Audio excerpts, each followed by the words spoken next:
acompañarnos en estas jornadas en nombre del Inter-American Institute for Democracy y de la Federación Interamericana de Abogados.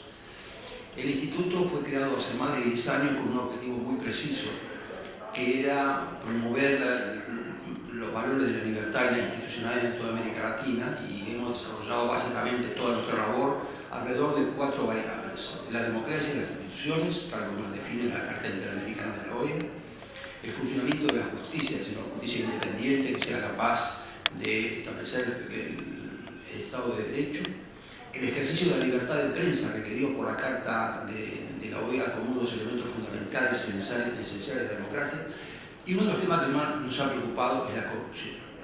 Sobre estos 4 temas, el Instituto ha desarrollado en los Estados Unidos, ante el Senado americano, ha presentado paneles hablando de estos problemas en América Latina: de la democracia, de la libertad de prensa, el estado de la justicia, y el último que desarrollamos hace 4 años fue sobre la corrupción en América Latina.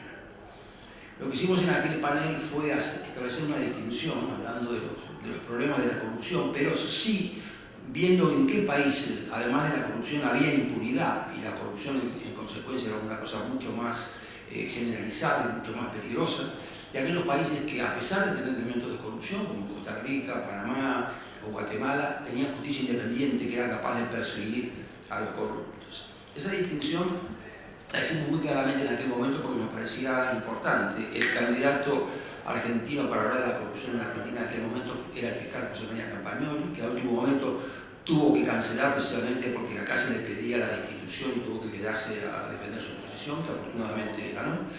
Pero fue una explicación, primero, de cosas teóricas sobre la corrupción, y segundo, la explicación de 4 o 5 países, del llamado del socialismo del siglo XXI, o los afines ideológicamente con ellos, donde el tema de la corrupción era un tema realmente importante y que pesaba mucho para nosotros. ¿Qué ha cambiado en América Latina en estos 4 años por el cual volvemos otra vez a tocar el tema de la corrupción? Creo que ha pasado muchas cosas, que hay un cambio fundamental en América Latina. Yo diría que el momento de ruptura, no sé si tal vez mis colegas compartirán, ese momento en el que el presidente Otto Molina de Guatemala es enjuiciado por corrupción en el año 2015, y hay aparentemente aparece un proceso totalmente diferente a la corrupción y a la impunidad en América Latina. Antes de ese proceso ya habíamos tenido algunos casos aislados de problemas de corrupción: el caso del Collor de Mello en Brasil, el caso de Fujimori en Perú, o el caso inclusive de Carlos Andrés Pérez en Venezuela, pero eran casos aislados. Pero aparentemente, desde hace un par de años, esto ha cambiado y hay un sistema, o diría síntomas, de que la cosa no es exactamente igual. ¿En qué se ven estos síntomas rápidamente? Creo que el primero es que hay una reacción anticorrupción muy fuerte en toda América Latina, creo que unido también a un sentimiento antisistema. El sistema no funciona y, en consecuencia, la corrupción, que en momentos de euforia económica pasada desapercibida, ahora es mucho más fácilmente percibida por la población, que comienza a establecer realmente la necesidad de terminar con el tema de la corrupción. Ha habido también, seguramente, Alberto Brecht nos va a hablar sobre eso, convenios internacionales. Ha habido movimientos internacionales que tienden a ser más transparentes en la lucha contra la corrupción. Hay una reacción popular contra esto en casi toda América Latina, muy divulgada, básicamente debido al incremento de la transparencia en la prensa respecto a los temas de corrupción, que antes no existía, al crecimiento de los medios, y no es casual que los países llamados socialismo del siglo XXI tengan como enemigo principal a la prensa, que es el medio por el cual son los actos de corrupción los más evidentes. Y también hay un problema de caída de la economía, que es la que sensibiliza a la gente sobre el tema de la corrupción. Antes de darle la palabra a mis colegas, quería establecer algún par de cosas que todavía siguen preocupando. Una es que no tenemos claro cuál es la definición de corrupción. Lo que hemos tenido hasta ahora han sido formas de la corrupción, formas, yo diría, que frente a lo que ha ocurrido en estas últimas décadas era mucho más sensible. Hablábamos de una forma tradicional de corrupción como el soborno, el tráfico de influencias, el lavado de dinero, el uso de una información privilegiada, nepotismo, extorsión, fraude, pero todo eso al lado de lo que hemos vivido en estas últimas décadas parece casi juego de niños. Yo creo que hay una gran distinción que podemos hacer entre las generales también para empezar a pensar y reflexionar, que es: hay una pequeña corrupción y una gran corrupción. La pequeña corrupción yo la llamaría la burocrática, la de cualquier funcionario que por un soborno, por un proceso de cohecho, transgrede las normas o que se queda con algún tipo de cambio o devuelto o que maneja los fondos públicos como si fueran privados. Pero hay también una corrupción mucho más sistémica, una corrupción que yo diría es la corrupción política, donde yo me animaría a decir que en lugar de hechos de corrupción en América Latina lo que ha habido son saqueos de riquezas nacionales, el caso de Brasil, el caso de la Argentina, el caso de Venezuela, mucho más grave que los hechos pequeños que conocíamos de lo que yo llamo la corrupción menor o la corrupción tradicional. ¿En qué aparecen este tipo de forma que yo hablo de saqueo del país? Primero en la cantidad de delitos. Ya no son 4 o 5 funcionarios, sino que en países como la Argentina, en países como Brasil, ya lo vamos a escuchar en la explicación, es casi todo el gobierno, la cantidad de funcionarios que están involucrados en actos de corrupción está generalizada. En el caso de la Argentina, llegamos al extremo de que el chofer del presidente anterior, el presidente Kirchner, y el jardinero de su casa estaban los dos procesados por el enriquecimiento ilícito. Creo que también el volumen y la forma en que se producía la corrupción no tienen antecedentes en las formas tradicionales menores de lo que es la corrupción. Y por último, la cantidad de funcionarios, como digo, involucrados en procesos de corrupción en todos nuestros gobiernos. Hace pocos meses el Interamerican Dialogue publicó un trabajo que se llama Más allá de los escándalos, del contexto cambiante de la corrupción en América Latina, debido a Kevin Casa Zamora, que ha sido vicepresidente de Costa Rica, y a Miguel Palmer, donde analiza precisamente qué es lo que ha ocurrido o cuáles son los cambios con un sentido realmente optimista. Se cree que los cambios son positivos, que lo que viene es positivo y sobre todo que la sensibilidad de la población al tema es una de las cosas que puede modificar. Y yo recuerdo que por vez primera en muchos años, por lo que pueda valer una encuesta, en Argentina hace 3 semanas apareció el tema de la corrupción como la preocupación número 1 de la población, repito, por lo que pueda hacer una encuesta, por encima de la seguridad, por encima del empleo, y creo que el tema realmente está pasando por un parámetro diferente al que teníamos hace algunos años. El estudio analiza 6 casos, un caso que se llama paradigmático: Brasil, México, Chile, Guatemala, Honduras y Panamá. Estos 3 últimos países pequeños con poco nivel de corrupción, pero con una gran ejemplaridad respecto a la acción de los fiscales para perseguir a los corruptos. Y hay también diferentes formas. Una, la más sencilla, que es la más divulgada posiblemente, es la de pago de campaña, pero la otra es generación de contrato de obras públicas, donde el dinero desaparece y no se encuentra realmente dónde se ha producido la marcha del dinero, ya sea del que proviene del narcotráfico, del cohecho, de la corrupción o de lo que fuese. De tal manera que los mecanismos son múltiples. Yo creo que vale la pena ser optimista respecto a que algo ha cambiado en América Latina. Precisamente uno de los temas que yo quería que viéramos hoy es en qué camina el tema de la impunidad. Y de los 3 expositores que tengo que me acompañan, quisiera presentar primero a Alberto Prejes, que nos acompañó ya en el Senado americano haciendo una descripción en el orden mundial de qué significa la corrupción, cuánto afecta a la economía mundial y cuáles son los mecanismos de lucha contra la corrupción. Leonardo Coutinho es un investigador que se ha especializado en el tema, especialmente de Brasil, y que ha publicado en Revista Bella yo diría que un foco que ha permitido que en todo el resto de América Latina fuéramos descubriendo formas que antes no habíamos visto, y creo que ha encontrado 4 o 5 líneas internacionales que nos pueden llevar a buen puerto para todos. Y por último, Jovenio Álvarez, el presidente de la Comisión de Derecho Constitucional de la Federación Interamericana de Abogados. Y lo que le he pedido a él que nos diga en qué ha cambiado, en qué puede cambiar y cómo debiera cambiar un sistema de justicia para que la impunidad no sea la otra cara de la corrupción. Les agradezco la presencia y les doy la palabra a Alberto Prejes.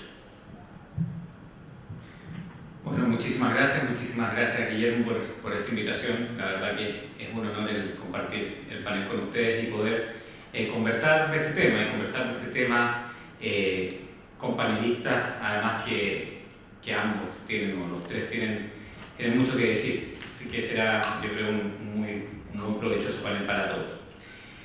Bueno, lo primero que hay que señalar es que, como bien decía Guillermo, definir la corrupción es algo difícil, algo volátil. Los límites de lo que entendíamos como corrupción clásica, es decir, la relación corrupta, anómala, poco honesta entre lo público y lo privado, ya no es la definición que la gente entiende.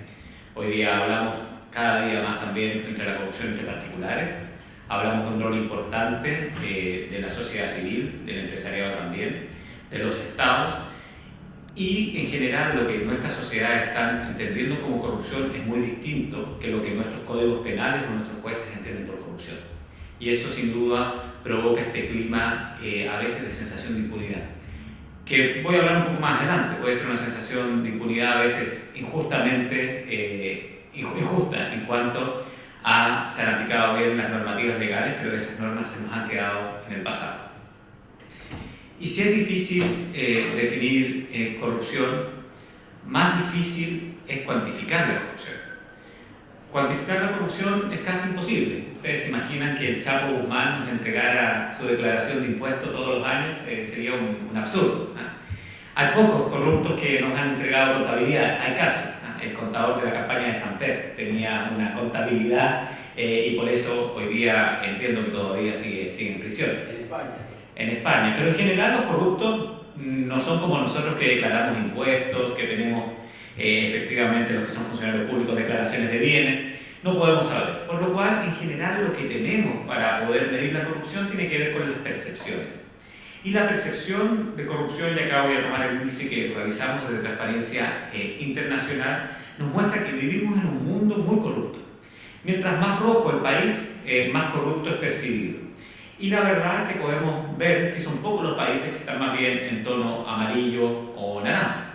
En el caso latinoamericano, solamente Uruguay y Chile tienen niveles de corrupción, de percepción de corrupción bastante aceptables. Costa Rica también, pero bajo los 50 países.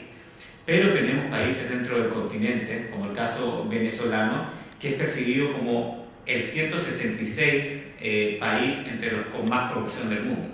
Es decir, después de Venezuela tenemos Somalia, Corea del Norte y no mucho más.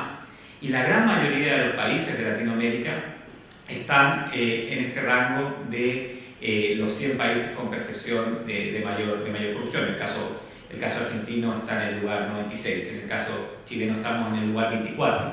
Y hemos tenido un retroceso muy importante en los últimos años y eso nos preocupa desde el otro lado de la cordillera, porque efectivamente hace algunos años Chile tenía de hecho mejor estándar de percepción de corrupción que Estados Unidos, que Francia, que España, y hoy día hemos perdido mucho flujo y mucho impulso y muy relacionado seguramente a lo que vamos a ver cómo la corrupción ha ido permeando nuestro continente fuertemente.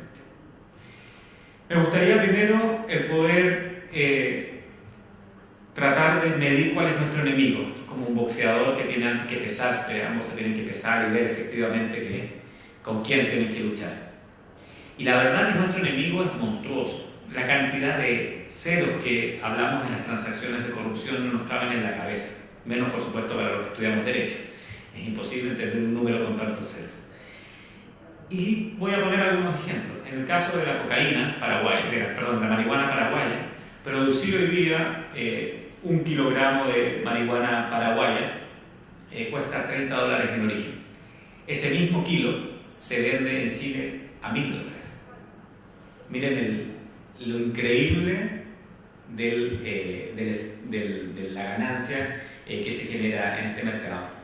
Pero la verdad es que la marihuana hace mucho tiempo dejó de ser un factor corruptor muy importante, porque a pesar de que parezca mucho para nosotros, la verdad es que es muy poco. Porque acá está el gran negocio, la cocaína.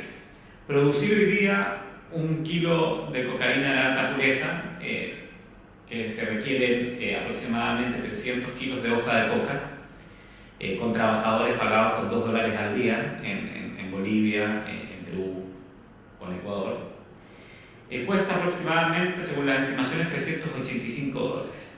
Eso después tú lo pasas por químicos, etc. Y en Colombia, en el lugar de origen, supongamos que Colombia es en este caso el país que vamos a ocupar como lugar de origen, está a $800. Así sale, así se vende. El primer kilo, una vez que sale del laboratorio, $800 el kilo de alta pureza. Bueno, por supuesto que eso después tiene una gran logística de distribución, que muchas veces pasa con la complicidad de algunos estados y sobre todo el caso venezolano, nicaragüense, hay miles de historias desde la época de Pablo Escobar en el caso nicaragüense, en épocas más recientes, en el caso de Chávez y Maduro, de cómo se han utilizado estos países. Luego van a una primera parada que normalmente queda en el Triángulo Norte de Centroamérica hasta llegar a la frontera mexicana, donde estos $800 aumentan muchísimo para entrar a Estados Unidos. Luego ese kilo llega a un dealer que lo recibe en Estados Unidos y se empieza a dividir en gramos. Y son pequeños comerciantes los que dividen estos gramos. Si uno suma todos estos gramos, el valor va a ser de $122.000.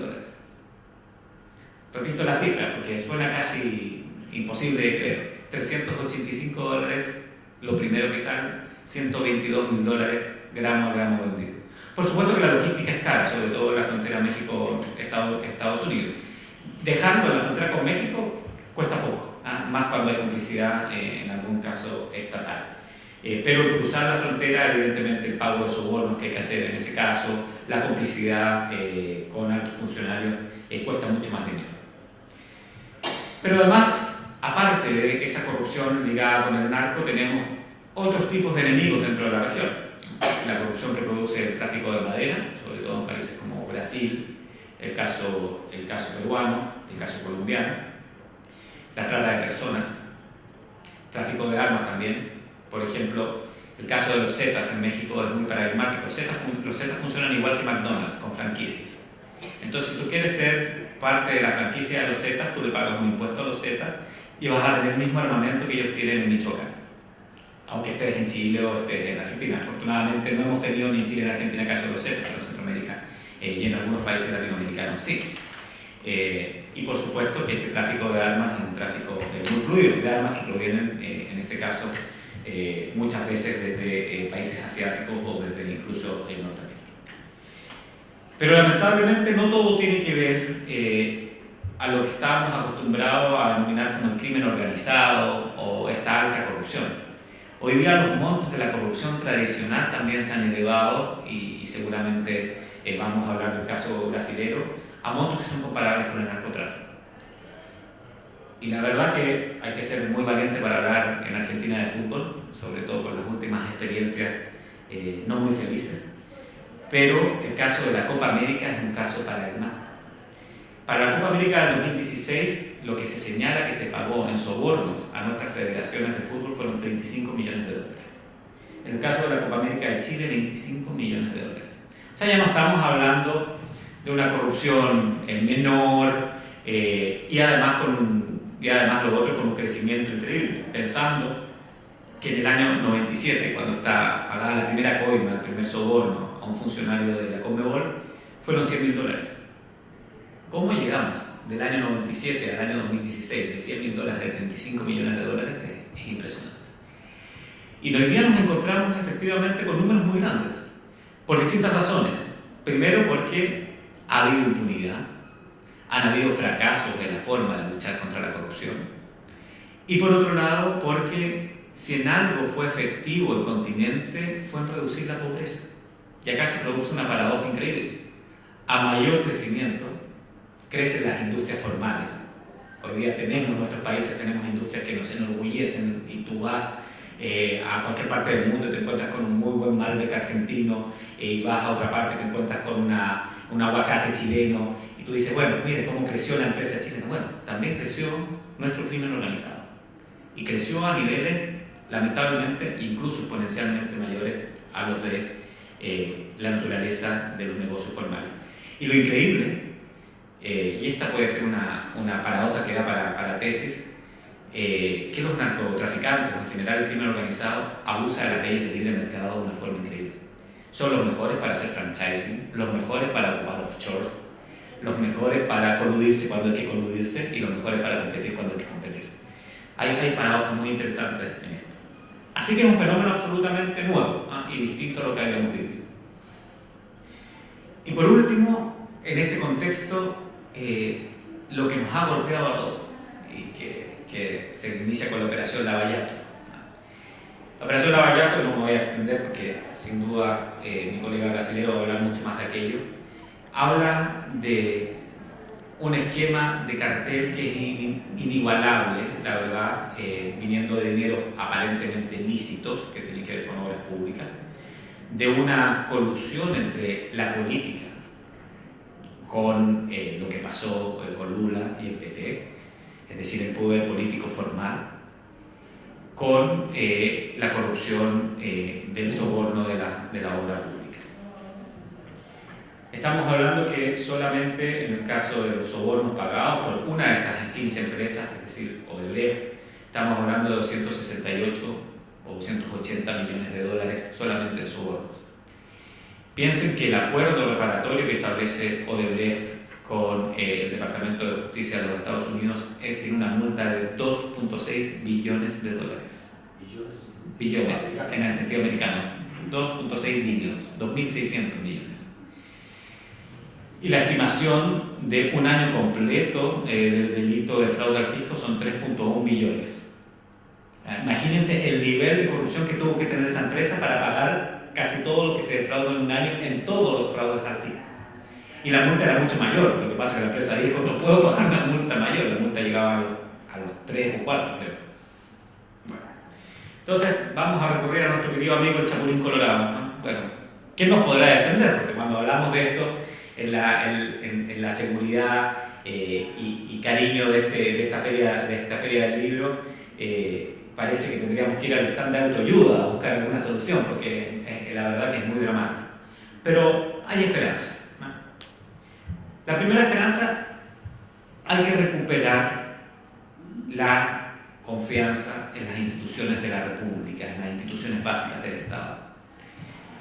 Creo que lamentablemente en los años 90, por errores importantes, nos perdimos los mejores años de los que pudieron ser los mejores gobiernos para nuestra región, con libertad de prensa, con libertad económica.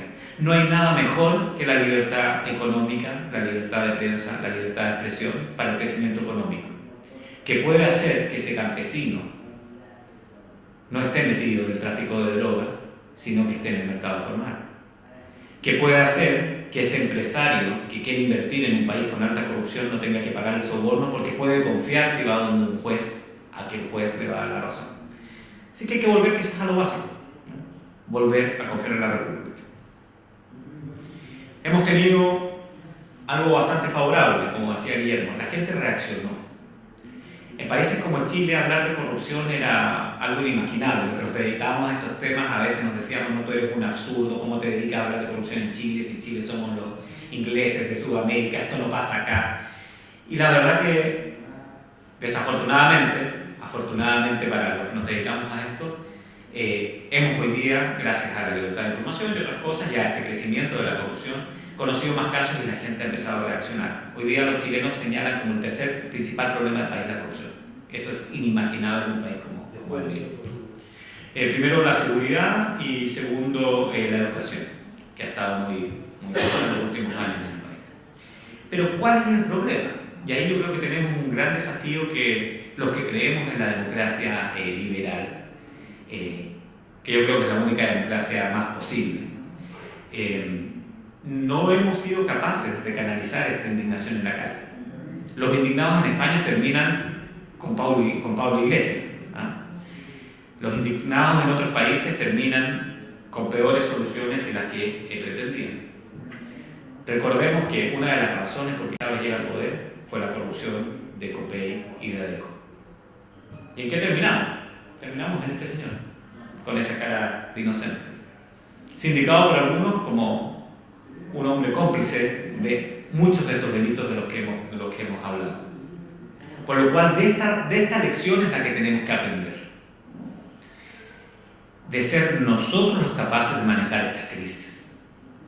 Y creo que hay que tener menos vergüenza para decir que la única forma de luchar contra la corrupción es una democracia abierta, una democracia participativa y una democracia que efectivamente cumpla con estándares importantes de accountability que permitan a que esa gente pueda controlar lo que el Estado, y que no solamente el Estado, lo que la sociedad está haciendo.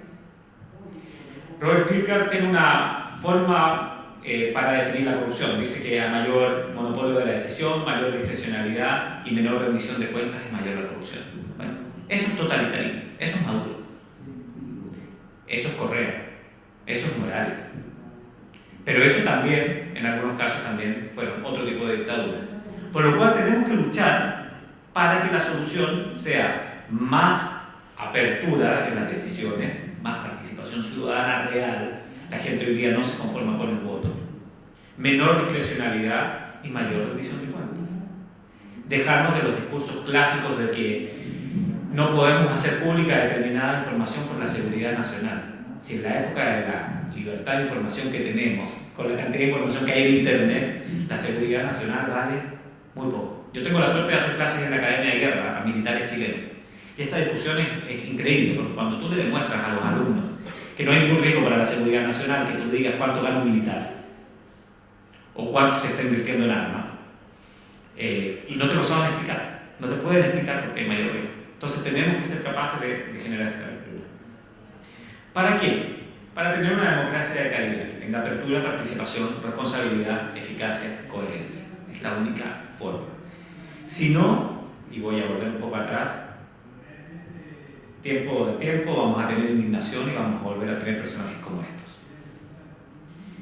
Veamos lo que está sufriendo Venezuela por no haber manejado bien una crisis institucional en su momento. Pero bueno, hay un camino a las soluciones. Primero, la independencia de la justicia. Yo creo que si algo ha sido esperanzador, y Guillermo algo decía, ha sido el actuar de algunos fiscalías y ministerios públicos del continente. Lo que ha pasado con el caso Lavallato, con la Fuerza de Tarea de Curitiba, con el juez Moro, la verdad que demuestra que se puede incluso pelear con el poder que está sobre el poder. Porque Lavallato es el poder sobre el poder. El caso de la línea en Guatemala demuestra que la comunidad internacional, a través de la CICIG, en este caso, puede hacer cosas. Lo que hoy día está pasando en Honduras con la MASI también es muy interesante. Por lo cual se puede. En Chile hemos tenido una justicia independiente que se ha atrevido a también poder cuestionar. Así que bueno, justicia independiente. Donde no tenemos justicia independiente, la comunidad internacional va a tener que empezar a generar esas condiciones de justicia independiente. El gran debate, después de la vuelta a la democracia en nuestros países en los años 90, fue cómo avanzábamos de esta justicia transicional, que han llamado algunos, a una justicia internacional de los derechos humanos. Y hoy día efectivamente uno puede ver que los dictadores africanos, que los grandes criminales de lesa humanidad pueden ser juzgados a nivel internacional a través del Tratado de Roma. Por lo cual, y ya para ir terminando, yo creo que en aquellos países donde las condiciones mínimas para perseguir la corrupción no se están dando, tenemos que avanzar hacia una cooperación internacional más allá de lo formal. Hemos avanzado muchísimo en la cooperación formal. Hay Convención de las Naciones Unidas contra la Corrupción, Convención Iberoamericana contra la Corrupción, Interamericana, convenios internacionales. Tenemos además la justicia norteamericana mucho más activa en la aplicación de la FCPA y en el caso de la justicia británica, la Anti-Bribery Act, que permite la extraterritorialidad de la ley, aunque a los juristas latinoamericanos la extraterritorialidad nunca nos ha gustado mucho. Porque creo que debemos efectivamente avanzar hacia un mecanismo internacional contra la corrupción que sea real y efectivo. El corrupto es un gran violador de derechos humanos. Cuando yo hablaba de ese kilo de cocaína de alta pureza, y esto es muy bueno cuando uno habla con los consumidores de cocaína, decirles, mira, si tú te quieres matar metiéndote químicos en tu cuerpo, ese puede ser problema tuyo. Pero por ese gramo que tú estás aspirando, murió en el camino una cantidad de gente inocente que no tenía ninguna posibilidad de defenderse. Por un gramo mueren decenas de personas. Y por lo cual, si eso no constituye una violación de derechos humanos, yo no sé qué no constituye una violación de derechos humanos, más cuando hay participación estatal en algunos casos. Por lo cual yo creo que es absolutamente factible que en la conversación de los próximos años y en el próximo panel que seguramente tengamos, empecemos a hablar de una justicia internacional contra la corrupción que sea capaz de hacerle frente a este tema. Pero no debemos quedarnos en algo que también es muy propio de nuestro derecho continental, en esta confianza ciega en las instituciones y en las leyes. Somos muy buenos para hacer leyes, para hacer tratados, y nos encanta firmarlos. Cuando se reúnen nuestros presidentes, firman una cantidad de convenios y después la aplicación puede ser un desastre dependiendo de lo bueno o malo que sean nuestros estados. Debemos también entender que la corrupción no es un problema solo del Chapo Guzmán y de Lula o de Maduro o del que sea. Es un problema también individual. Desde Transparencia Internacional nosotros invitamos a todos a que firmemos una declaración muy simple contra la corrupción, pero que tiene que ver con el cambio que cada uno debe hacer. En nuestros países en general, afortunadamente Chile ha estado un poco exento de eso, es muy normal el pagar sobornos a la policía. Bueno, se necesitan dos para el tango, ustedes lo saben mucho mejor que nadie. Si empieza a haber una rebelión, casi con las reglas del mercado, de que la gente deje de pagar sobornos organizadamente, esos policías se van a quedar sin el mercado de los sobornos. Y ahí podremos hablar de las soluciones de la policía. Entonces llamamos e invitamos a la gente a no pagar sobornos, a no solicitar sobornos, a unirse en campañas contra la corrupción. Dejémonos de eufemismos. Somos muy buenos para hablar de probidad, de transparencia, de integridad. Empecemos a hablar de corrupción. Lo que hay en el continente es corrupción. Cuarto, el fomentar la denuncia. En el entorno, por lo menos, chileno y en general, lo que a mí me ha tocado, por ejemplo, en México también, es muy mal visto el chivato, es muy mal visto el sapo, como le decimos en Chile, no sé cómo le dicen al soplón acá en Argentina, soplón. Desde el colegio al soplón se le castiga. El soplón del curso es el que se va a la esquina. Y la verdad que el soplón, para luchar contra la corrupción, es el más importante. Y por eso a la prensa hay que protegerla muchísimo, porque la prensa es la que nos está soplando, pero también muchas veces porque hubo dentro de la institución que estuvo vinculada, incluso dentro del narcotráfico, alguien que dijo no más, no puedo dormir, no puedo seguir aguantando. A ese hombre o a esa mujer que se atreve a levantarse contra la corrupción, lo debemos proteger, y lo debemos proteger institucionalmente con fuerza. Y por último, y creo que es fundamental, en general nuestros países y nuestros electores no castigan al corrupto en las urnas y vuelven a elegir al corrupto, incluso algunos con condenas. En Chile tenemos un caso que es maravilloso para mostrar la ceguera también que tiene la ciudadanía muchas veces. Hubo un alcalde en una ciudad, un puerto que se llama Coquimbo, en el norte de Santiago, que fue condenado por fraude al fisco y condenado de por vida con la inhabilidad para volver a ser alcalde. Pero este hombre era muy inteligente y la justicia fue muy torpe. La inhabilidad era para ser alcalde. Entonces, ¿qué hizo este hombre? Se lanzó para diputado. Terminó siendo vicepresidente de la Cámara de Diputados.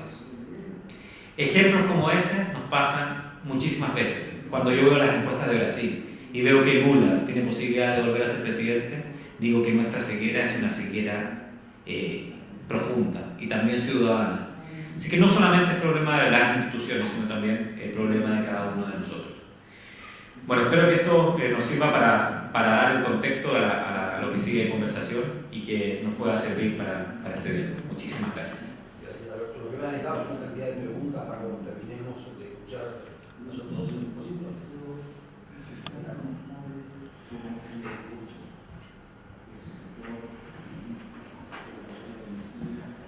Boa tarde, don Guillermo. Boa tarde, Alberto y Joaquín. Gracias por la invitación. Yo voy a intentar presentar algunas informaciones, una visión imperialista sobre qué está pasando en mi país, Brasil, pero el alcance de esto en toda Latinoamérica principalmente. Voy a usar un texto, voy a leer para que pueda ayudarme más con la cuestión de la lengua. Yo pido disculpas a todos, un poco de paciencia con esto. Mi amigo Alberto empezó hablando de este acuerdo en el Departamento de Justicia en Estados Unidos. Yo voy a empezar hablando con esto porque me parece muy interesante para el ejercicio de la comprensión de que voy a intentar exponer. Vamos allá.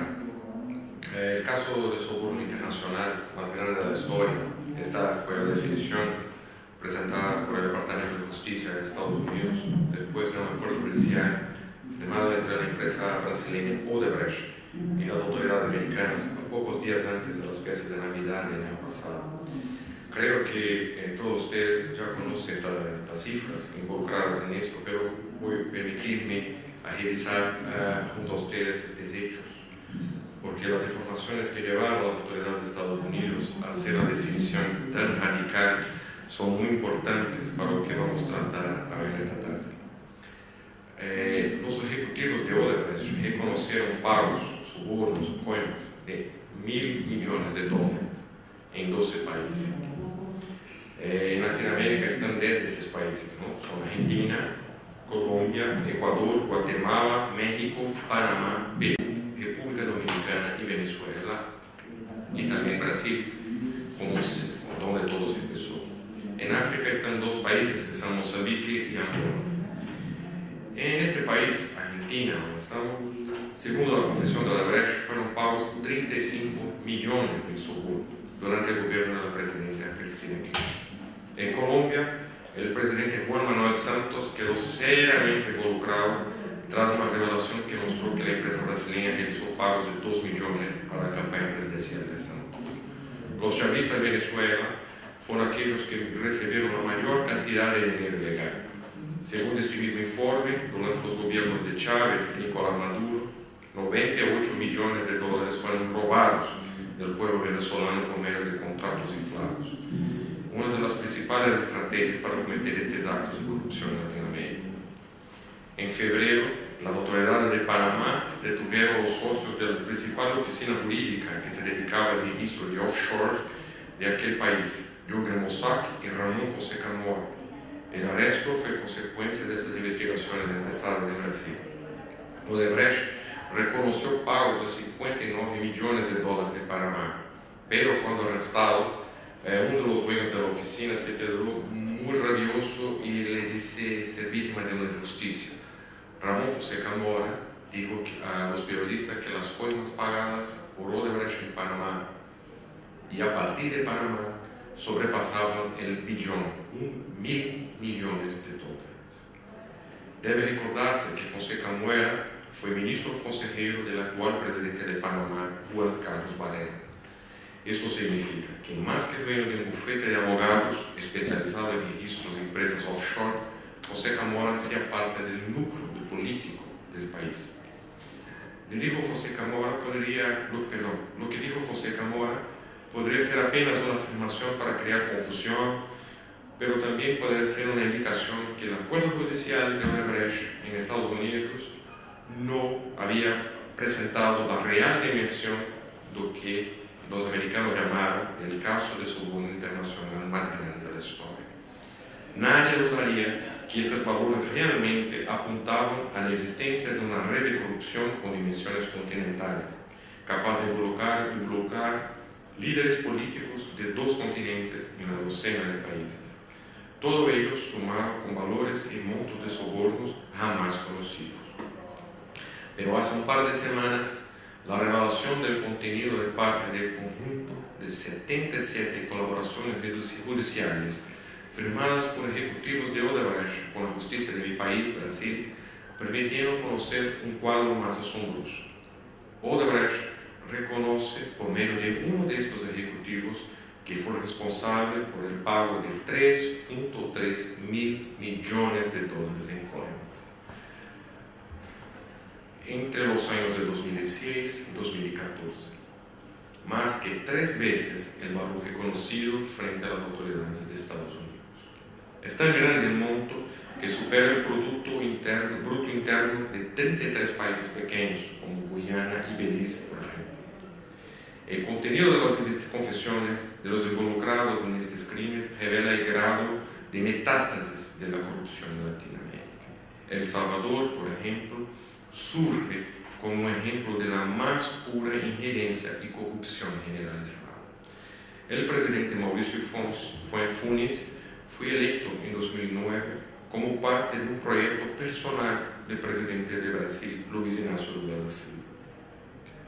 Según el testimonio de Mónica Moura, mujer es socio de Juan Santana, el hombre que fue responsable por las campañas electorales de PT y de campañas similares en varios países, inclusive acá en Argentina, el Partido de los Trabajadores de Brasil pagó íntegramente los costos de la campaña de Funes por medio de Odebrecht.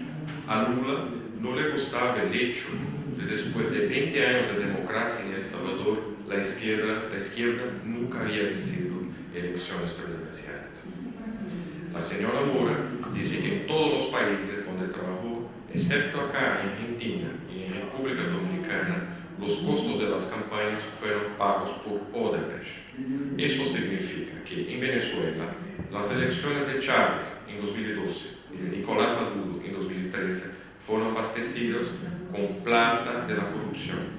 Lo mismo se pasó con José Domingo Arias, derrotado en las elecciones de 2014 en Panamá. Aunque Mónica Moura afirme que no recibió pagos de Odebrecht para la campaña de Danilo Medina en República Dominicana, el país de Centroamérica tiene una posición destacada en las operaciones irregulares de la compañía. En 2014, Marcelo Odebrecht, el presidente de la compañía brasileña, determinó la transferencia del comando de las operaciones de sobornos para Santo Domingo. La razón era la facilidad de la realización y el ambiente de seguridad institucional para seguir cometiendo los crímenes. Me gustaría hacer acá una pausa en la discusión del caso de Odebrecht para decir que no es la única empresa involucrada en esta investigación. En este momento, otra gigante de la construcción, la empresa OAS, empezó a firmar acuerdos de colaboración con la justicia de Brasil. OAS es responsable por importantes proyectos en Bolivia y Chile, por ejemplo. Los primeros detalles de estos acuerdos apuntan para pagos ilegales de campañas en Chile en el año 2014. El caso de Odebrecht es tratado aquí por mí con más detalle debido al volumen de información disponible que permite analizar con un poco más de precisión la anatomía de la corrupción internacional. El gigantismo de las operaciones clandestinas de Odebrecht llegó a un nivel tan peligroso para la salud de la empresa que el ejecutivo responsable por el pago de las coimas llegó a calificar la práctica como suicidio corporativo debido al volumen de las coimas. Y es verdad, fue un suicidio corporativo, porque por 4 años Odebrecht realizó el imaginario. El valor pago de coimas fue más grande que el lucro líquido registrado por la empresa. ¿Cómo eso es posible? Voy a intentar explicar porque es verdaderamente muy difícil comprender, pero voy a presentar este número. En 2006, el año de la reelección de Lula, fue el año que Lula volvió para el segundo mandato de la presidencia de Lula como PT. Odebrecht cerró su contabilidad con un lucro de 59 millones de dólares, pero las confesiones presentadas hace 2 semanas, el Ejecutivo prueba que en aquel año he pagado 60 millones en coimas. O sea, para cada dólar que Odebrecht ha registrado como lucro, un poco más de $1 también fue pago en coimas. En 2011, Odebrecht registró un lucro de 24 millones de dólares en los balanzos oficiales, pero las coimas de aquel año fueron de 520 millones de dólares. O sea, el dinero usado para la corrupción fue 21 veces más grande que el lucro. Y gran parte de ese dinero fue usado para pagar cuentas de campaña de Dilma Rousseff realizada en el año anterior de 2010. En el año de 2013, las coimas llegaron al valor de 703 millones y el lucro declarado de la compañía Odebrecht 210 millones. El último año donde se registró este departamento de pago de coimas, que fue 2014, porque el departamento de coimas funcionó hasta el principio de la operación Lava Jato. Después de eso se rompió, pero no, se intentó hacer la operación de coimas en República Dominicana, pero no fue bien sucedido, entonces se interrumpió la operación de 2014. Este último año fue realizada una campaña electoral en Brasil, la elección de Dilma, la segunda elección de Dilma. Fueron realizados pagos de 450 millones de dólares en cuanto el lucro de la empresa fue de 200 euros. Esta relación irracional entre las ganancias de Odebrecht y los pagos de coimas solo puede ser comprendida cuando miramos los hechos como parte de un método, de una estrategia político-criminal para llegar al poder y principalmente perpetuarse el poder. Bajo este análisis me gustaría empezar lo que considero el punto central de esta presentación. Yo he hablado hasta ahora sobre hechos de Odebrecht, pero estoy convencido que a pesar de la responsabilidad y la culpa de los agentes empresariales, Odebrecht fue un objeto, una estructura útil para el flujo de larga escala de dinero público robado en varios países, o plata producida por una serie de otras actividades criminales que nosotros no conocemos aún, pero pueden ter aprovechado el mismo camino para hacer el flujo. Odebrecht ha corrompido políticos y gobernantes de varias líneas ideológicas, pero esto está claro no solo en Brasil, en Colombia, Perú, Venezuela, por ejemplo. En mi país, todos los grandes países por partidos políticos están comprometidos con el tema de la corrupción. Pero fueron los gobiernos de izquierda, aquellos conocidos como bolivarianos, los que más utilizaron la cobertura ofrecida por las grandes obras de Odebrecht y otras empresas, más o menos 15, para hacer circular miles de millones de dólares de dinero sucio. En los años 90, la izquierda de Latinoamérica se encontraba en un laberinto, sin plata, sin votos.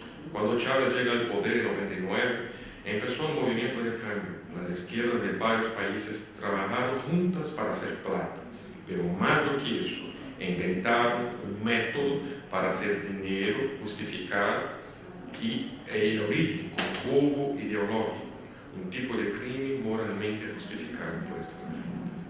Odebrecht mantenía una agenda propia de corrupción. Esta es la corrupción clásica, que normalmente existe una coima de 5, 10%, se puede variar de país en país, pero más do que esta agenda de corrupción clásica para mantener sus intereses empresariales, Odebrecht era un instrumento de corrupción orgánica, montado por la izquierda latinoamericana para justificar, para servir de cobertura para un flujo de plata jamás visto. Una herramienta sin paralelo para estos militantes de gobiernos que utilizaron para conquistar votos, vencer elecciones y sobre todo comprar amigos. Ahora, hace pocos minutos, yo apunté el ejemplo de El Salvador. Allí, la elección de Funes fue el resultado de un capricho de Lula, expresidente de Brasil, que ahora está bajo investigación en una sucesión de crímenes que ya son 8 juicios contra Lula. No se preocupó con la ley de Brasil, que habla de la composición de los partidos, con el uso de dinero público que son destinados a ese partido, para hacer una injerencia pura en un país latinoamericano. Venezuela, que hace poco fue el epicentro de esas operaciones de lavado y pago de coimas hechas por medio de Odebrecht y otras empresas, dentro de esta gran red de corrupción internacional, hoy vive bajo un régimen ilegítimo y violento. Nicolás Maduro llegó al poder con la ayuda de Odebrecht y por lo tanto tenemos que pensar que los daños de la corrupción que son hechos en estos países son mucho más duraderos, mucho más grandes do que el propio robo en sí. Puerto de Mariel en Cuba fue hecho para atender un pedido personal de Chávez. El mandatario venezolano trabajó secretamente con Lula da Silva para planificar el proyecto. Para esto fueron violadas varias reglas y leyes de mi país. Y no hay nadie, lugar ningún desde ningún país que pueda hacer una evaluación independiente de costos de pagos hechos en Cuba. Una obra de $1.000 millones y que no se puede hacer una auditoría. Nadie va a saber lo que se pasó. Por esto, no se puede pensar lo que se pasó fue una acción de una compañía intentando obtener o mantener contratos. Esto ha sido una visión muy restringida y limitada del papel desarrollado por los gobiernos denominados como bolivarianos y sobre todo el PT brasileño. Odebrecht es apenas un síntoma de un proceso de metástasis que afectó las instituciones de grande parte de Latinoamérica y los efectos son visibles hoy día en las calles de Venezuela, por ejemplo. El grado de profundidad es tan grande que aunque aquellos países que todavía no están en las listas ya conocidas de países donde los tentáculos de la estructura de corrupción que empezó en Brasil llegó, y con esa ejecución de transacciones billonarias. Por ejemplo, Bolivia. Bolivia para mí es un ejemplo excepcional. No hay aún situaciones de pago de coimas en Bolivia, no hay aún a quien pueda decir que Bolivia está involucrada, pero Bolivia no puede estar libre de la investigación. Es posible imaginar que un gobierno del presidente Morales, un presidente que se nutrió de la estructura criminal, que se nutrió de todo el apoyo de Venezuela, del apoyo de Brasil, de toda la estructura de nivel transcontinental, no puede ser beneficiado de la corrupción. La elección de Morales recibió el apoyo incondicional de estos grupos que manejaban plata de la corrupción. Y hoy día, no por acaso, Morales es el vocero principal de la defensa de la dictadura de Venezuela en la región. Más aún, en Bolivia no faltan señales de la perturbación de la democracia. Hay más de 1.700 bolivianos viviendo en exilio, todos víctimas de la persecución política. En Brasil hay centenas, entre ellos un fiscal que yo entrevisté. Este fiscal reconoció que antes de la convertirse en perseguido fue parte del aparato de persecución creado por el gobierno Morales. Hacía juicios justificados justamente para persecución y arresto de enemigos o críticos del gobierno boliviano.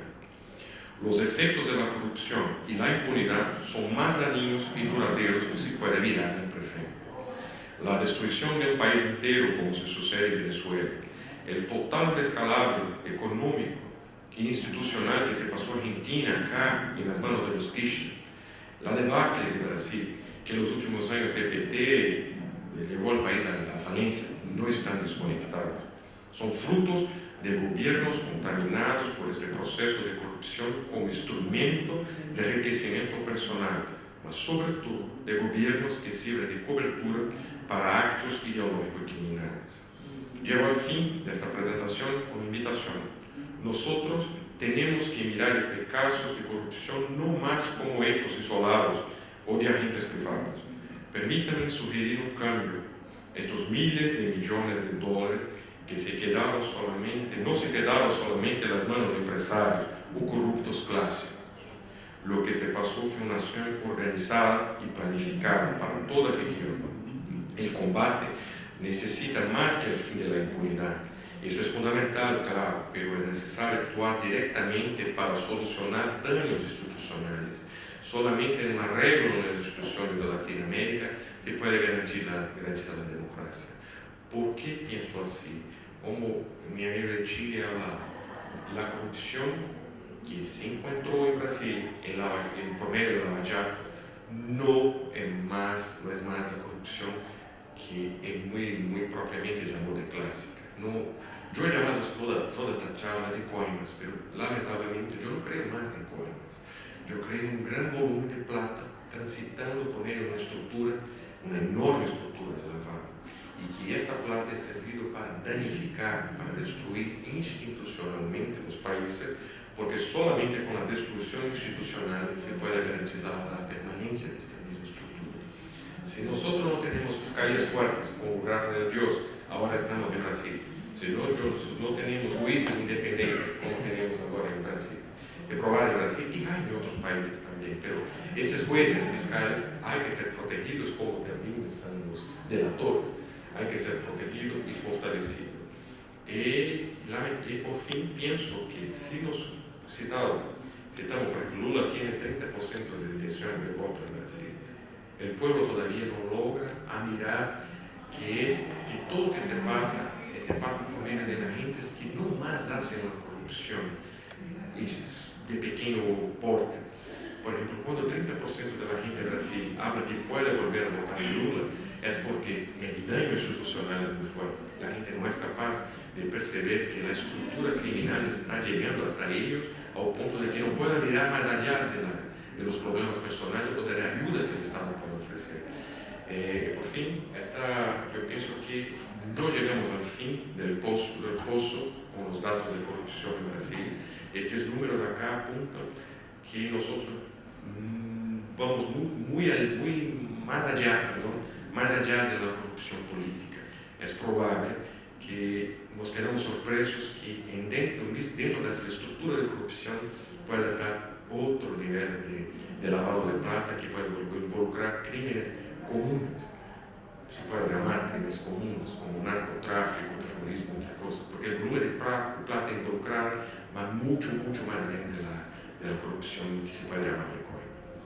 Muchas gracias. Muchas gracias. La otra cara de la construcción unida.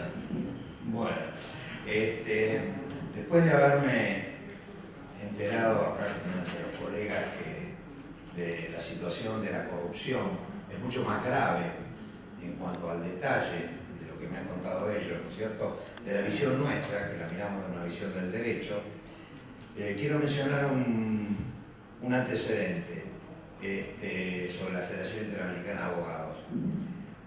Esta institución fue creada en 1940 y somos abogados de toda América, desde Alaska a Tierra del Fuego. Son miembros de todos los países aquí presentes e inclusive tenemos miembros de España, Italia, Francia. Bueno, es una institución que fue creada con el fin de incentivar, desarrollar, proteger el Estado de Derecho. En 1940 las inquietudes eran otras muy diferentes a las que hay ahora y otros problemas muy diferentes a los que hay ahora. Teníamos mucha gente que ni siquiera tenía acceso al voto. Entonces, bueno, eso se ha ido desarrollando, la democracia, el Estado de Derecho, los derechos humanos, hasta que llegamos a un estado actual. Nosotros tenemos varios comités que tratan los diferentes temas de derecho civil, derecho laboral, derecho de la mujer. Tenemos una comisión de lavado de dinero, pero no tenemos una comisión de corrupción. Bueno, justamente en las últimas reuniones de consejo se habló del tema, porque es un tema que, digamos, la corrupción se tomaba como algo que era realmente algo un poco lejano. Era el caso de Lavallato, que acá el colega lo ha descrito con un detalle que realmente a mí me supera entenderlo. Yo estuve conversando antes de este momento con él y bueno, un montón de cosas que me sorprendieron totalmente. Y eso hace que la complejidad de esta corrupción merezca que las sociedades en su conjunto, y especialmente en Latinoamérica, tengan un desarrollo y un combate. Él habló, el colega precedente habló de combate, y un combate profundísimo. Ahora, el tema está cómo instauramos nosotros ese combate como sociedades. Los países más desarrollados, yo estaba mirando acá a Alberto cuando mostraba el mapa, los colores, el amarillo, el rojo, el naranja, y veía ahí como, digamos, la parte del norte de América más amarillo, con menos nivel de corrupción. Entonces, nosotros, y en nuestra institución, vemos la gran facilidad que tenemos comunicándonos con otros colegas de otros países, que tenemos permanentemente comunicación, tenemos un contacto diario con colegas de Estados Unidos, de Panamá, de El Salvador, etc. Y nosotros vemos que realmente es muy fácil de ver la legislación comparada. O sea, el tema quizás no sea la ley, o no es la ley, sino es la aplicación de la ley. Porque nosotros podemos nombrar una comisión de notables en nuestros países que estudien el derecho comparado, estudien la forma de combatir la corrupción. De hecho, tenemos organismos anticorrupción en casi todos los países, pero el tema central es cómo la combatimos. Podemos copiar y tener las mejores leyes, pero ¿de qué manera se combate? Bueno, yo puedo hablar un poco con mayor conocimiento de Argentina. No tengo el conocimiento internacional que tienen los colegas precedentes sobre el tema de la corrupción, sobre todo internacionalmente. Puedo ver la corrupción bien de mi país. Y bueno, todo lo que ellos han dicho sobre el tema de corrupción encaja perfectamente con lo que nosotros vemos aquí en Argentina. Ahora, ¿Cuál sería, digamos, el mejor método para combatir la corrupción? Por supuesto, como dijo acá el colega, yo en eso lo comparto, una libertad mayor. Inclusive, no sé si el colega, después le preguntaremos, cuando hablaba de las libertades inclusive de mercado, yo entendí que quizás también podía haber una libertad en un control del Estado en el tema de las drogas. Porque, ¿qué ocurre? La corrupción vemos que está íntimamente ligada, ya no es más la corrupción de hace unos años, donde una empresa iba a construir o tenía que contratar y pagaba una comisión de un 10%, de un 5%, de un 20%, o el político, que era donde viene la corrupción y de la política, el político se hacía socio de la empresa. Por supuesto que la corrupción es de dos siempre, ¿no es cierto? Tiene que estar el privado y el público. Ahora, al incorporarse el narcotráfico a la corrupción, el caso, si yo lo interpreté bien, por lo menos lo que conversé con el colega, el caso de Odebrecht en Brasil es un caso extraordinario para iluminarnos, para poner el foco. Es un foco en toda América para que veamos dónde tenemos el problema.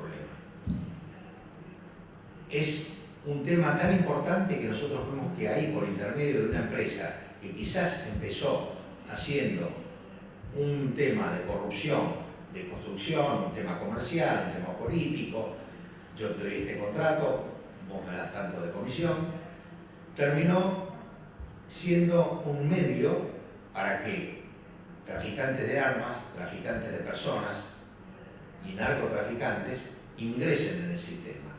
Entonces, se van creando, como dijo acá también el colega, hasta sistemas de franquicia que yo ignoraba. Otorgan franquicia a los narcotraficantes.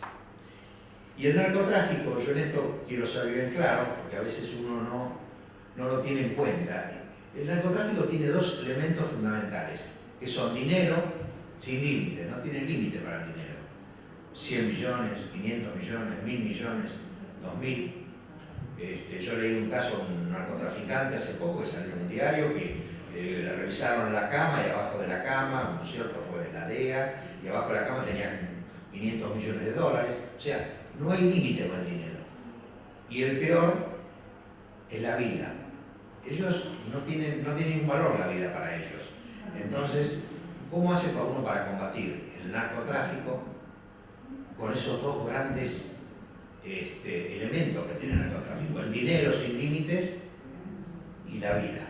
O sea, uno puede ser el mejor juez, el mejor fiscal, el mejor magistrado, el mejor político, pero si le dicen, mira, yo te voy a pagar tanto, te doy tanto dinero, y bueno, uno no es incorruptible, no lo vende, pero de repente uno sabe que le van a asesinar a una persona de su familia, cosa perfectamente factible porque vemos de qué manera trabaja el narcotráfico, ya es un tema que uno o tiene que renunciar a irse del país o aceptar eso. Entonces se convierte en algo muy difícil de combatir. Entonces, vuelvo a lo que yo dije del combate, que lo tomé acá del colega. ¿De qué manera combatimos esto? Bueno, no hay fórmulas, pero por supuesto con democracia, ¿no es cierto?, que podamos elegir los mejores representantes, etcétera, etcétera, y sobre todo con una justicia totalmente independiente. Ahora, ¿qué es lo que ocurre con la justicia? Yo puedo hablar, he leído bastante de otros países, pero puedo hablar más que nada de Argentina.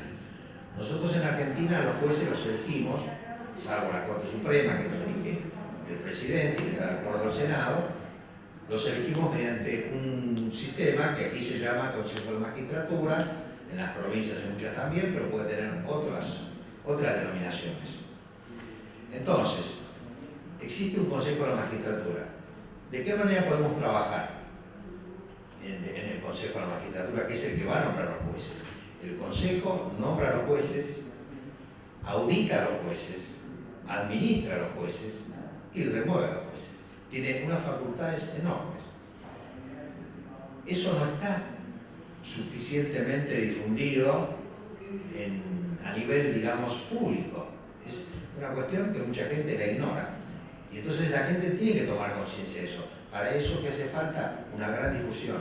O sea, el tema de que la gente tome conocimiento, que el método de selección, de nombramiento y de remoción de jueces es un método sumamente importante. Entonces, bueno, yo había traído, pero bueno, cambié un poco el tema que traía yo para dar, porque realmente me impactó, el tema de Odebrecht me impactó. El colega lo sabe, porque estuvimos hablando antes del tema y yo ignoraba un montón de cosas.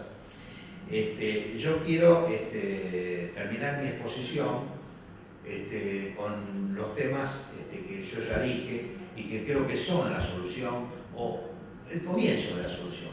Que la gente tome conciencia que la corrupción mata, la corrupción destroza y que está metido en el narcotráfico que no tiene límites, no hay límite de dinero, ni de libertades, ni de vida. Entonces, para eso necesitamos que la gente tome conciencia. El apoyo de la sociedad, cuando toma conciencia de las cosas, es sumamente importante. Nosotros podemos hacer las mejores leyes, pero sin el apoyo de la sociedad, que va a exigir que nombremos jueces probos. Y quiero decir algo sobre este tema de jueces probos. Nosotros tenemos muchos jueces buenos y mucha gente en la justicia muy buena, pero han tomado los puntos importantes de la justicia, que no son tantos, ¿no es cierto? Porque es como todo, la cabeza, la parte de arriba, es la que dicta lo que va a pasar abajo. Entonces, si nosotros logramos que la gente tome conciencia, que exija, y que, por ejemplo, el Consejo de la Magistratura en Argentina no esté formado, en otros países lo mismo, no esté conformado por una mayoría política. Por ejemplo, aquí, y más o menos en casi toda América es igual, se necesitan 2/3 de los miembros para remover un juez. Hay un juicio dentro del Consejo de la Magistratura para mandarlo a juicio político y removerlo. Entonces, ¿qué es lo que tenemos que hacer? Tenemos que hacer que nombrar, que los que intervengan, que van a seleccionar los jueces, sea gente que realmente sea nombrada no por ser político. Cuando ponga su voto lo va a poner de una manera de conciencia, no lo va a hacer porque pertenece a un partido y el partido lo llama y le dice no, vos tenés que hacer esto. Entonces, mi modesto aporte, que es muy modesto porque realmente los especialistas en el tema de corrupción e impunidad son acá las personas presentes conmigo y al cual agradezco mucho, mi modesta opinión es que tenemos que trabajar mucho en que la gente tome conciencia de esto y que los órganos en toda América de nombramiento y remoción de jueces sean órganos que estén apartados de la política, que sean órganos dependientes de academias, universidades, colegios de abogados, etc. Y estudiar muy a fondo a quién se elige como juez, a quién se elige como miembro del Consejo de la Magistratura, que después va a repercutir en la justicia. Bueno, muchas gracias. Yo aprendí mucho, pero además me han surgido tantas dudas o tantos comentarios para hacer que creo que voy a aprovechar algunos minutos para plantearlo. Creo que lo primero que quiero destacar es la relación que existe entre corrupción y democracia, institución, básicamente. Yo creo que Argentina, de no haber defendido inicialmente las instituciones como el Poder Judicial y la prensa, hubiéramos tenido haciendo Venezuela con reelección y una cantidad de cosas. Y un hecho que la gente suele olvidar, en el caso de Chávez, es Chávez no tuvo el dinero y después se quedó con las instituciones. Se hizo primero las instituciones y por eso pudo quedarse con PDVSA. Si la justicia hubiera sido independiente en el momento que Chávez toma PDVSA, no hubiera podido jamás hacerse de la masa del dinero que se hizo en PDVSA. Es decir, vuelvo a plantear, la defensa de las instituciones es quizá la única defensa que tenemos a largo plazo en plantear. ¿Qué duda me cae en este problema de las instituciones? Es que no tengo problemas con la sociedad. Es decir, yo creo que el problema que tenemos nosotros es un problema de la actitud social frente a la corrupción. Y ahí hay una distinción muy grande entre la percepción de la corrupción, que es cada vez mayor. La gente sabe que hay corrupción, la gente la conoce. Y otra es el rechazo, la aceptación o el poner en un nivel preponderante de terminar con la corrupción. Y ahí creo que todavía no estamos satisfechos. Socialmente, no hay una condena social a un corrupto. A uno le invitan a cenar a una casa y sabe que alguien que está sentado es corrupto y sin embargo va y no le preocupa. Cuando debería ser el primer punto, la condena social al corrupto y plantearlo en el subterráneo. Ese es un problema, y después quería meterme en algo que me llamó la atención, porque ya Alberto lo vi esta exposición. Y esto cambió totalmente las últimas que le he oído, porque cuando arranca a hablar ahora de corrupción, arranca con el narcotráfico y el crimen organizado, cuando en realidad lo que hablamos de corrupción lo estamos desde el punto de vista político. Es decir, me pareció muy importante poder conectar estas dos cosas que están íntimamente conectadas entre sí. Pero a mí lo que me importa es el tema de la política o de la corrupción política, porque como dijo bien Leonardo, ha cambiado el sistema y el método. Antes alguien le daba una obra a un amigo por un 15%. Ahora en Argentina ha pasado que la obra se la doy a alguien que es mi testaferro. No me quedo con el 15%, me quedo con la obra. Y el cálculo que se ha hecho, lo que se ha robado en 15 años en este país, alcanza a casi un producto bruto anual. Este es el cálculo que ha hecho alguien que quiere estimar, que habla del 15%, de cuál es el producto bruto. Un 15% durante 12 años es casi un producto bruto entero que ha desaparecido. Y que ese dinero no que se lo llevan ellos, se lo llevan y no se hacen obras. Tenemos problemas de hospitales, tenemos problemas de accidentes, tenemos una gran cantidad de cosas que ha justificado la aceptación de que en realidad la corrupción mata. Yo creo que esos son dos problemas que me hubiera tratado de generar. Y el otro es, creo que tenemos que reconstituir toda la sociedad, porque es cierto lo que planteas, Jovino, respecto a los jueces, pero también es cierto que en Argentina hay jueces que no pueden justificar su patrimonio.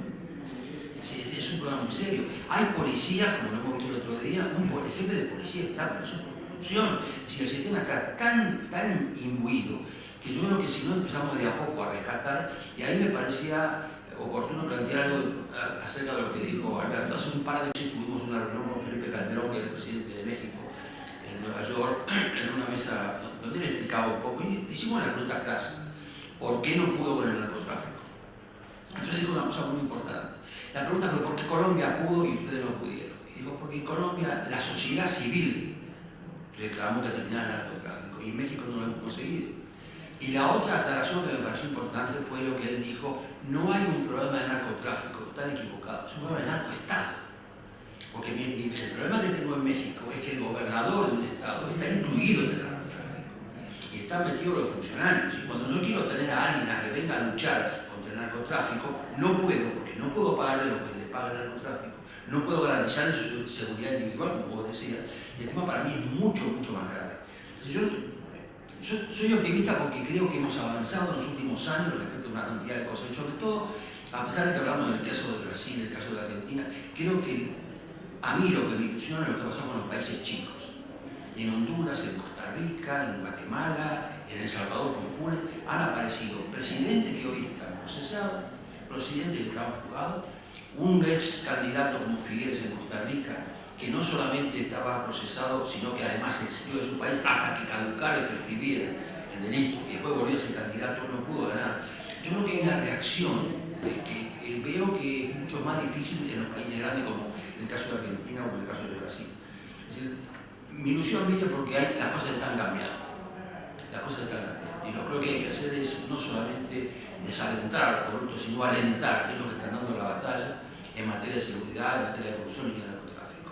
Tenemos muy pocos minutos, les pediría a cada uno de ustedes una reflexión final para cerrar esto, y les agradezco mucho la presencia porque para mí fue muy enriquecedora. Alberto, ¿querés empezar vos? Quería hacer una pregunta al Alberto sobre el tema, digamos, de la legalización de la droga. Perfecto.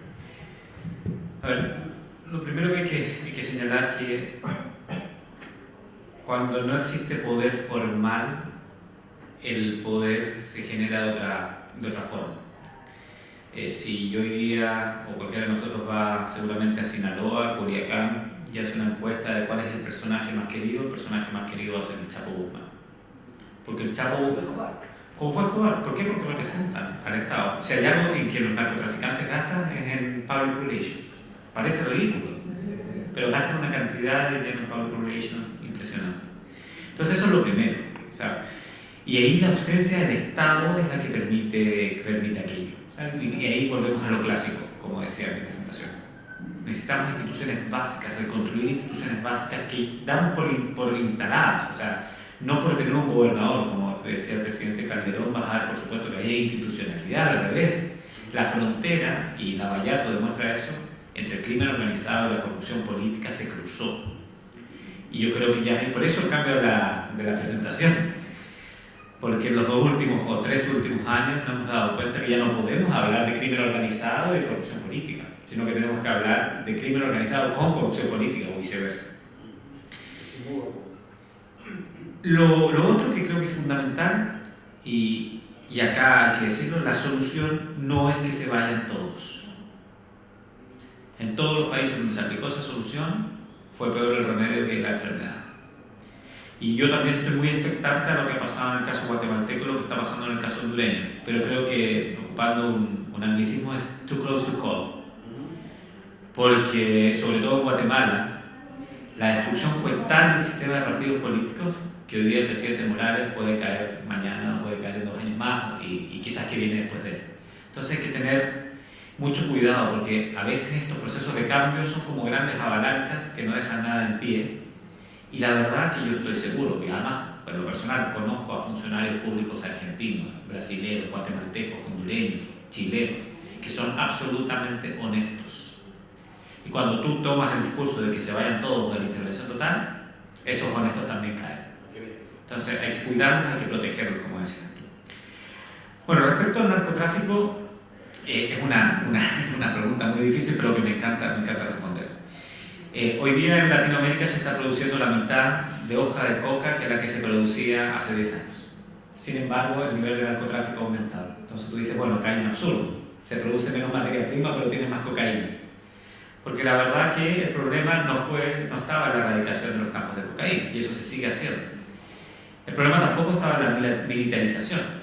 Al final, el poder del narcotráfico fue tal, sobre todo en México, que los oficiales de la Armada y los oficiales del Ejército terminaron formando los Zetas, la mayor organización de terror criminal comparable a ISIS en los niveles. Yo acá no quiero generar terror, pero los métodos de los Zetas son iguales o peores que los métodos de ISIS. Hablamos de descomposición de cuerpos en ácidos, de secuestros de todo tipo. Por lo cual, claramente, no sé si la legalización es la solución, pero sí atacar al consumidor. Primero, la concientización. La droga no es solamente un problema de salud, también es un problema de derechos humanos. Yo creo que hay mucho personas consumidoras de cocaína que no llega a estar en un punto antes de la adicción que uno la pudiera detener señalándole que provoca ese gramo de cocaína, como dije en mi presentación. Yo te aseguro que si a un joven que empieza a consumir drogas, tú le dices, bueno, tú sabes que cada vez que te fumas lo que te estás fumando, estás matando a un mexicano, a un campesino boliviano, a un campesino colombiano, su reacción va a ser muy distinta que tú le digas, te vas a enfermar en el futuro. Y atacar al consumidor. Claramente ahí Estados Unidos ha sido un gran ausente en esta discusión. Estados Unidos se ha preocupado de la frontera hacia el sur, tiene penas muy importantes para los consumidores, etc. Pero claramente hay un poder que todavía nosotros no conocemos. Tal como tú haces la pregunta respecto a que Odebrecht quizás es parte de un esquema mayor, uno leyendo, investigando, le cabe preguntar si el Chapo Guzmán tampoco también es parte de un esquema mayor y no era la cabeza de ese esquema. Así que yo creo que eso, creo que también falta un poco de humildad de Estados Unidos en este aspecto, atacar el consumidor final.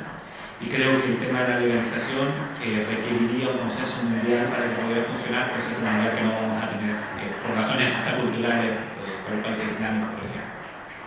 Yo estoy de acuerdo con el tema de quitar el delito, por no legalizar. Lo que sí estoy seguro que hay que dar la discusión, y hay que darla, porque el narcotráfico tiene 2 problemas. Uno es la salud humana del individuo y la otra es la gran capacidad que ha generado de dinero, que es parte de la corrupción y del tráfico de combustible. Yo creo que son 2 temas distintos. Lo que tenemos que dar seguro es la discusión. Sin duda, bueno, lo que está claro es que las políticas de erradicación y las políticas de guerra frontal al narco, como la que muy valiente dio el presidente Calderón, o sea, cuando Calderón hizo lo que quiso hacer en México, fue una valentía tremenda, pero fracasó. ¿Y por qué fracasó? Porque finalmente, y lamentablemente, hoy día el narcotráfico te pelea de igual a igual o de superior. Tú lo decías, o sea, el narcotráfico produce en producto más que lo que muchos de nuestros países producen en un año. Doy el último ejemplo.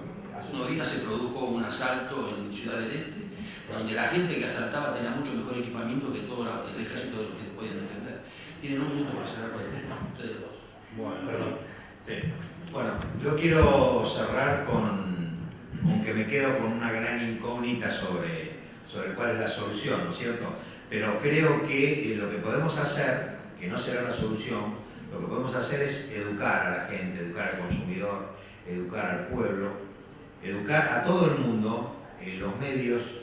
Acá tenemos un periodista destacado y bueno, se le llama el cuarto poder y yo creo que es un cuarto poder y una cuarta necesidad para toda la población.